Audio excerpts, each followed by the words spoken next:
My name is Marcus Huskins, and I'd like to take a moment to welcome you to AutoTune Pro Explained here on Groove 3. During this video series, we're going to be taking a detailed look at this amazing plugin. Now, unless you've been living under a rock for the last 20 plus years or so, you may have noticed that tuning vocals, or more specifically the concept of quote-unquote auto-tune style vocals, has become a staple in modern music production. In fact, I'd even go as far to say that our audiences in general have actually developed an ear, if you will, for hearing perfectly tuned vocals.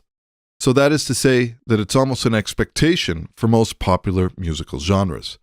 And in some cases, the concept of auto-tuned vocals is so ingrained in a genre that the effect is literally baked into vocals.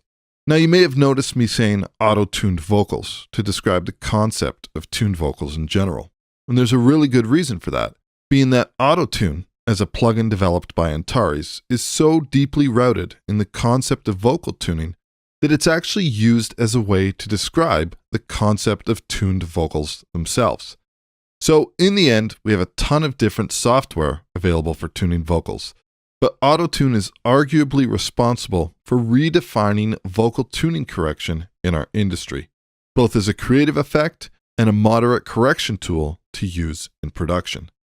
In the next video, let's start off by taking a detailed look at the basic GUI of AutoTune Pro and get to know this plugin a little better.